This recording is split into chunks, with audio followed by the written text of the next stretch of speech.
Hello friends, स्वागत है आपका आपके अपने YouTube channel English at the rate Raj पर। और आपकी सेवा में हाजिर है हमेशा की तरह आपका अपना राजकुमार है। आइए तो इस वीडियो में हम स्टार्ट करते हैं कुछ क्लोज टेस्ट की प्रैक्टिस के साथ।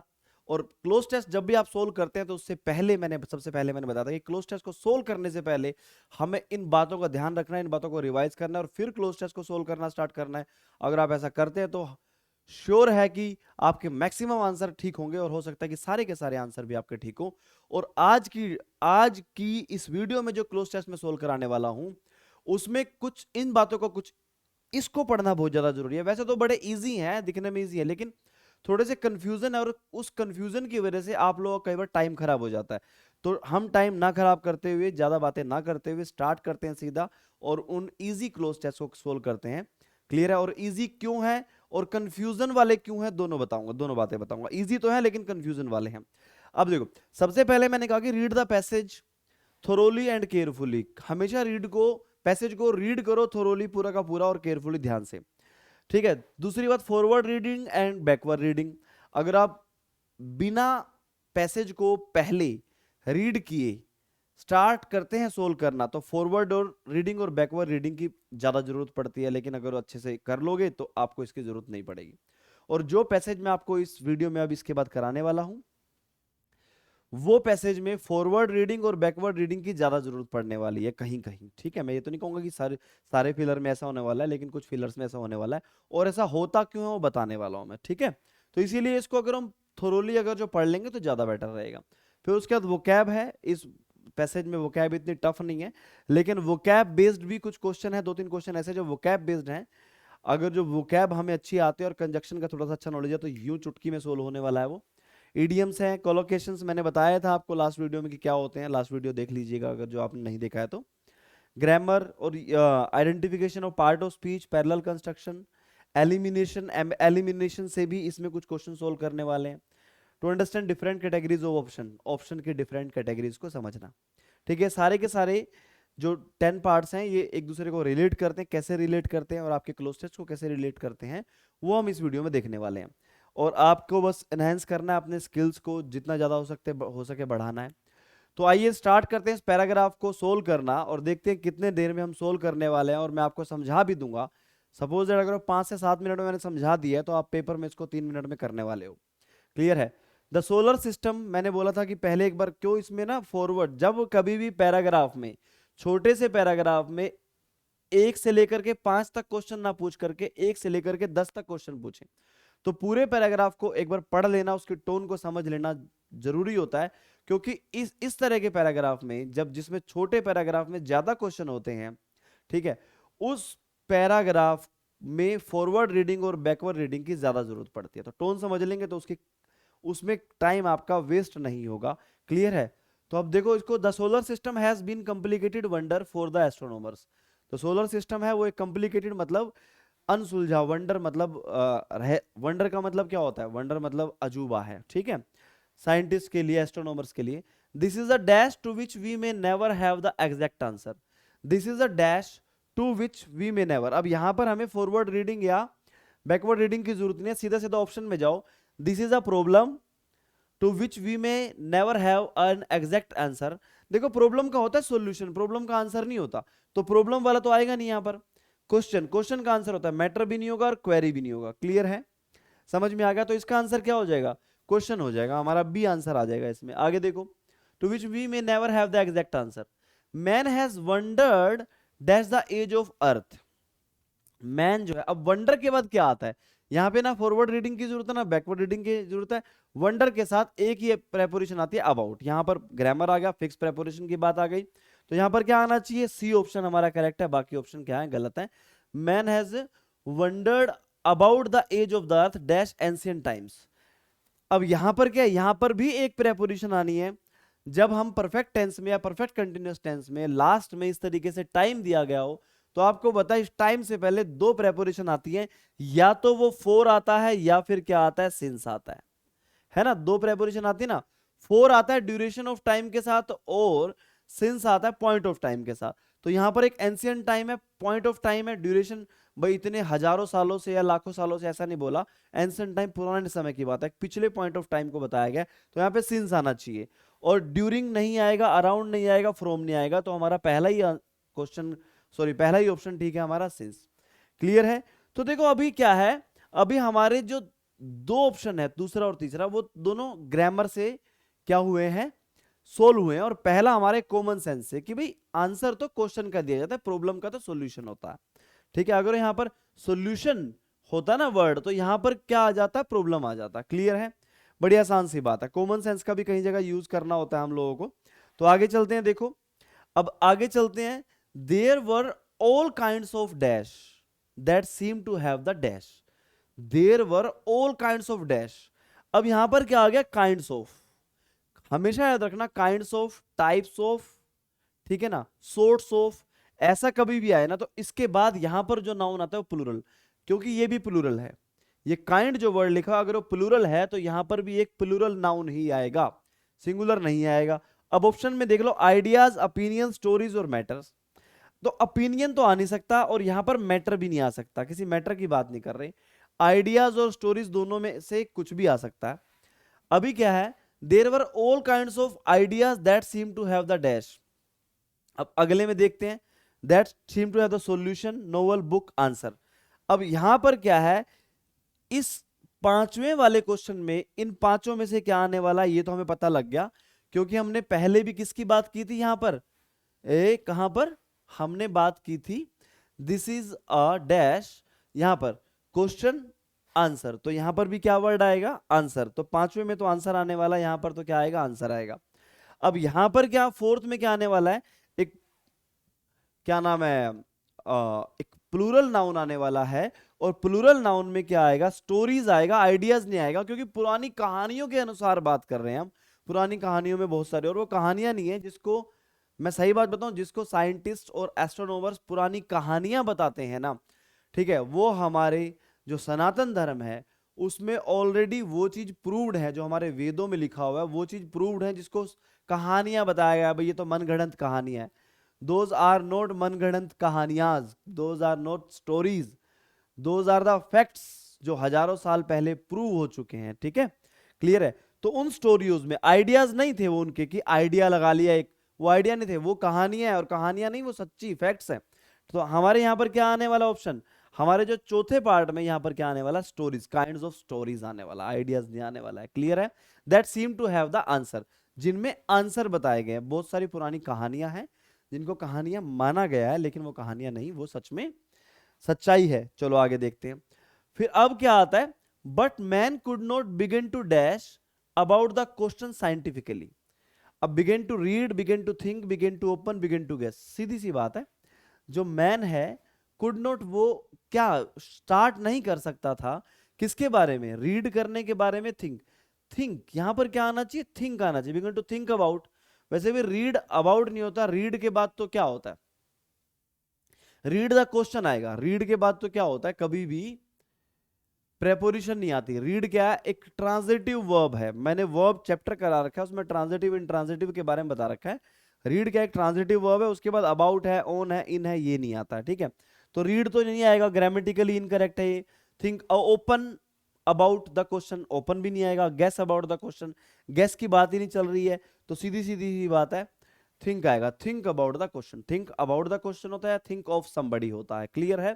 तो यहां पर थिंक आना चाहिए। Think about the question scientifically until about 400 years dash. अब यहां पर क्या, 400 ईयर डैश, सारा सेंटेंस खत्म होने के बाद यहां पर एक एडवर्ब की जरूरत है। किसकी जरूरत है, एडवर्ब की। अब यहां पर क्या है, नाउ, टाइम, देन, एगो। भाई 400 ईयर एगो की बात है, पुरानी बात है, 400 साल पुरानी बात है। ठीक है, 400 साल पुरानी बात है ना। Man could not begin to think about the question scientifically until about 400 year ago, मतलब लगभग लगभग 400 साल पहले से अब तक। क्लियर है? When it was proved that, जब ये साबित हुआ, the earth revolves around the sun, यहां पर क्या आएगा, अर्थ आएगा। मून तो उसके चारों तरफ नहीं घूमता, मार्स भी घूमता है, ठीक है, टाइम भी नहीं, लेकिन यहां पर बात हो रही है हमारे ग्रह की, तो अर्थ आएगा। Earth revolves around the sun and the earth was a dash of our solar system. क्या, डिवीजन, ओपनिंग, सेंटर, सेंटर तो नहीं है, ये प्रूव हुआ था, part of our solar system, हमारे सोलर सिस्टम का एक पार्ट है। पार्ट और solar system, then scientist knew where to dash, where to end नहीं, वेयर टू बिगिन, क्या है, कहां से शुरू करना चाहिए। क्लियर है, कहां से शुरू करना चाहिए हमें, कहां से शुरू करें, अब किसको सेंटर माने, तो ये सारी चीजें बड़ा आसान है। इतना आसान है कि देखो 4-5 मिनट में मैंने समझा भी दिया आपको। जब आप प्रैक्टिस कर लोगे और खुद से करोगे तो 2 से 3 मिनट में 10 क्वेश्चन होने वाले हैं। कई बार तो पैराग्राफ इतना आसान आ जाता है, लेकिन यह है कि उसके लिए आपको रेगुलर प्रैक्टिस की जरूरत है। रेगुलर आपको 2 क्लोज टेस्ट तो सोल्व करने ही करने हैं अपने घर पे, अगर जो आप एग्जाम को क्रैक करना चाहते हो। नहीं करना चाहते, टाइम वेस्ट कर रहे हो, टाइम खराब कर रहे हो, अपना मस्ती मार रहे हो, घर वालों को धोखा दे रहे हो, उनकी नजरों में धूल झोंक रहे हो, तो भैया ये आपकी दिक्कत है। मेरा फर्ज है आपको पढ़ाना, समझाना, और उसको फॉलो करना ना करना वो आपकी मर्जी है। फर्ज तो बनता है फॉलो करना, लेकिन ना करना वो आपकी मर्जी है। क्लियर है, चलो आगे चलते हैं नेक्स्ट क्लोज टेस्ट में। नेक्स्ट क्लोज टेस्ट में देखो, ये भी ना है तो सारा आसान, लेकिन है कंफ्यूजिंग। मैंने कहा था कि जब भी ऐसे क्लोज टेस्ट आ जाए तो थोड़ा सा फॉरवर्ड और बैकवर्ड रीडिंग की जरूरत पड़ती है, और बड़ा आसान होता है, बस थोड़ा सा ध्यान से, इत्मीनान से, जल्दी नहीं करनी है हमको, जल्दी किसी भी क्वेश्चन में नहीं करनी है, ठीक है। More animals including the great cats, great cats मतलब महान बिल्लियां, मतलब शेर की और बाघ की, टाइगर और लायंस की बात कर रखी है। More animals including the great cats do not dash man and they do their best to dash him. अब पहले सेंटेंस में 2 हैं, क्या, ब्लैंक, 2 क्वेश्चन हैं आपके। अब देखो यहां पर क्या है, more animals including the great cats do not prefer, क्योंकि यहां पर 2 चीजों में से छाटने की तो बात नहीं की जा रही। प्रेफर भाई ये मुझे चीज अच्छी नहीं लगती, अच्छी लगती है, प्रेफरेंस किसको दूं, नहीं भाई। जो सारे जानवर हैं उसमें जो ग्रेट कैट्स भी आ जाती हैं, वो क्या करते हैं, do not prefer, do not admire. Prefer और एडमायर तो किसी भी तरीके से सेंस नहीं बन रहा है, हेट और लाइक बन रहा है। डू नॉट लाइक, ठीक है, क्या है, more animals including great great cat do not, भाई लाइक भी तो करते हैं, जैसे डॉग्स वगैरह है वो मैन को लाइक करते हैं, अपना दोस्त समझते हैं। कुछ है वो जो लाइक नहीं करते, ठीक है, तो लाइक तो नहीं आएगा यहां पर, है डू नॉट हेट आएगा, डू नॉट हेट आएगा, क्योंकि लाइक की सेंस नहीं, उसने बोला डू नॉट लाइक, मतलब लाइक तो करते हैं ना बहुत सारे एनिमल, तो डू नॉट हेट आएगा, लाइक की सेंस भी नहीं बनती है, हेट आ गया। More animals including the great cat do not hate man and they do their best to avoid him. अब क्या है, ये वाला सेंटेंस और एंड के बाद वाला सेंटेंस, मतलब एंड से जुड़ गए, दोनों सेंटेंस में सेम सेम फीलिंग वाली, सेम सेम टोन वाली बात आएगी। Do not hate man and they do their best to, क्या, शिर्क मैंने काम चलाना, मतलब उस पे उसको मारने की कोशिश करते हैं, या शिर्क, शिर्क तो आ ही नहीं रहा, जी चुराना, उससे भागने की कोशिश करते हैं। ओवर पावर, उस पे ओवर पावर, अधिकार जमाने की कोशिश करते हैं, अपनी पावर साबित करने की कोशिश करते हैं, नहीं, उसको अवॉइड करने की कोशिश करते हैं। वो उसको हेट नहीं करते, लेकिन अवॉइड करने की कोशिश करते हैं, ठीक है। माई ब्रेन टर्न्स राउंड, मेरा जो दिमाग है वो पलट जाता है, घूम जाता है, like a turn round, like a dash at this odd behaviour. इस ओड बिहेवियर पर जो दिमाग है ना वो घूम जाता है। किसकी तरह घूम जाता है, किसकी तरह, सर्कल की तरह नहीं, क्लाउड की तरह, बादल तो कभी, व्हील की तरह, पहिए, व्हर्लविंड। व्हीलविंड मतलब एक, व्हीलविंड एक मशीन होती है, व्हीलविंड तो सुना होगा, मतलब उस मशीन की तरह घूम जाता है दिमाग, मतलब गड़बड़ा जाता है, ठीक है। At this odd behavior, the explanation that the animals, the explanation, वो explanation that जो कि the animals dash that man is a killer, animal क्या, no believe, यहां पर believe की, animals में कोई believe नहीं होता, feel और see भी नहीं आएगा, animals know that man is a killer is dash believable। ये explanation कि जो जानवर हैं वो जानते हैं कि आदमी एक किलर है, इज, देखो ये वर्ड इसके साथ तो मैच नहीं कर रहा, ये भी नहीं है, हार्डली बिलीवेबल, मतलब जानवर इस बात को जानते हैं, जानवर इस बात को ये समझते हैं कि आदमी जो है वो किलर है, ठीक है ना, ये मुश्किल है, इस बात पे यकीन करना थोड़ा सा मुश्किल है। क्लियर है, आगे चलें, तो आगे देखो, to me man are comparatively dash and defenceless. अब देखो मेरे लिए मैन जो है, आदमी जो है, कंपैरेटिवली तुलनात्मक रूप में, अब देखो सबसे बड़ी बात है एंड आ गया यहां पे, एक वर्ड आया डिफेंसलेस। डिफेंसलेस मतलब, डिफेंसलेस मतलब जो डिफेंस नहीं कर सकता है, ठीक है, मतलब कमजोर। तो यहां पर ये जो जब एंड से दो वर्ड जुड़ते हैं, दो नाउन जुड़े, दो एडजेक्टिव जुड़े, तो उनकी टोन सेम होनी चाहिए। या तो दोनों ताकतवर होंगे या दोनों कमजोर होंगे, दोनों पॉजिटिव होंगे, दोनों नेगेटिव होंगे।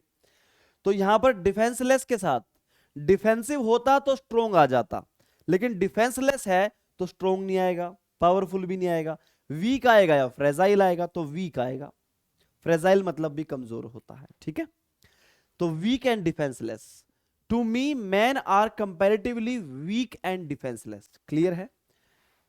अब इसी बात को आगे बढ़ाते हुए, animals are more agile and dash than man. Agile का मतलब होता है फुर्तीले।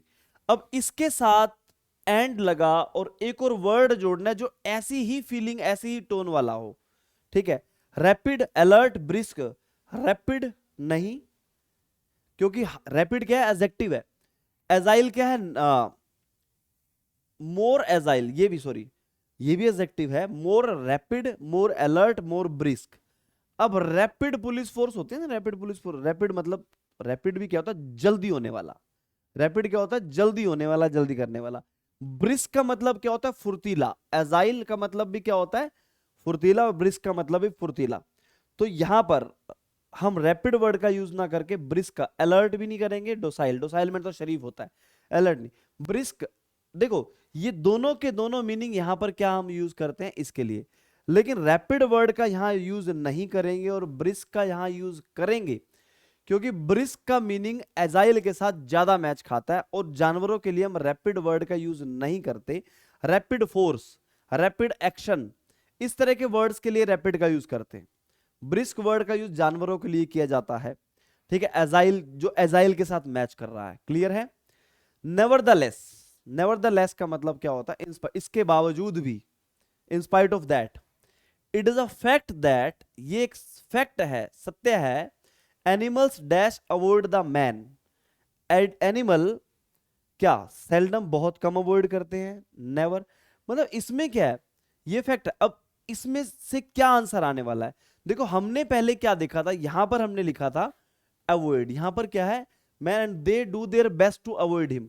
तो वही वाली बात आगे चल रही है, क्योंकि पैसेज की टोन वही है, पैसेज की जो टोन है उसी को मेंटेन करते हुए हम आगे या क्या क्या करेंगे, मतलब animals are more, sorry, it is a fact that animal dash avoid the man, क्या है, नॉर्मली अवॉइड द मैन, क्योंकि पहले भी ये तो नहीं आएगा ना, क्योंकि अगर जो मान लो ऐसा लिख दिया तो पैसेज की टोन ही चेंज हो जाएगी, और पैसेज की टोन तो हमें कोई चेंज करनी नहीं है, क्योंकि यहां पर जानवरों और मैन के बीच में जो रिलेशन बता रखा है वो सारा ना पैरेललिज्म में चल रहा है। क्या चल रहा है, पैरेललिज्म में, सारी बातें पैरेलल पैरेलल एक दूसरे को फॉलो कर रही है ना। अगर जो मान लो कहीं पे भी एडवर्सिटी आ जाती, मतलब एकदम से ऐसी कोई बात आ जाती, या फिर ऐसे टोन चेंज हो जाती कि पहले तो एनिमल को फ्रेंडली बता रखा है और फिर एनिमल को आदमी का दुश्मन बता रखा है, तो ऐसा तो है नहीं, एक नॉर्मल बात बताई गई है और पैरेललिज्म में सारा पैराग्राफ है, ठीक है। तो अब वहां पर अवॉइड था, तो यहां पर भी क्या है, नॉर्मली अवॉइड द मैन, यहां पर भी यही आएगा। ओकेजनली, कभी कभी करते हैं, कभी नहीं करते, ऐसा नहीं है, ठीक है। अब आगे क्या है, माई व्यू इज शेयर्ड। अब देखो my view is shared, be का फॉर्म है और वर्ब की थर्ड फॉर्म है, तो यहां प्रेपोजिशन आना चाहिए, वो कौन सा आना चाहिए, बाय आना चाहिए। By other hunters that man has developed a dash armour. Armour क्या होता है, फ्रेंडली आर्मर नहीं, स्ट्रेंज आर्मर नहीं, आर्मर तो हमेशा डिफेंसिव होता है, फियरफुल आर्मर नहीं, डिफेंसिव आर्मर, मतलब अपने आप को बचाने के लिए आर्मर जो है उसने क्या कर लिया है, डेवलप्ड कर लिया है। क्लियर है। बड़े आसान थे दोनों पैराग्राफ, ज्यादा मुश्किल नहीं थे, ठीक है। तो इस तरीके से आपने जो ये मैंने आपको नियम बताए हैं, ये मैंने आपको जो रूल बताए हैं ना, ये 10 रूल को हमेशा रिवाइज करके कि ये बातें मुझे ध्यान रखनी है और क्लोज टेस्ट को सोल्व करना है, और सोल्व करने के बाद देखना है कि क्या रिजल्ट आ रहा है, क्या नहीं आ रहा है। जब भी आप क्लोज टेस्ट सोल्व करते हो तो प्लीज ये रिवाइज कर लिया करो और आराम से किया करो, इत्मीनान से। पहले आपने कोशिश करना है कि थोड़ा आराम से ही करूं, लेकिन ज्यादा से ज्यादा क्वेश्चंस को ठीक करने की कोशिश करूं। स्पीड धीरे धीरे बढ़ेगी, एकदम स्पीड बढ़ाने की जरूरत नहीं। अभी हमारे पास एसएससी सीजीएल को 3 महीने हैं, बाकी एमटीएस का एग्जाम भी आने वाला है, सीपीओ का भी आने वाला है, बहुत सारे एग्जाम आने वाले हैं। टाइम है हमारे पास। अगर जो आप महीना भर इस तरीके से 2 क्लोज टेस्ट की डेली प्रैक्टिस कर लोगे तो महीने के बाद आप देखोगे कि भाई आपके एग्जाम में मार्क्स नहीं कट रहे हैं, टेस्ट में मार्क्स नहीं कट रहे हैं। Okay, nice meeting to all of you, take care, all the best to all of you. हर हर महादेव।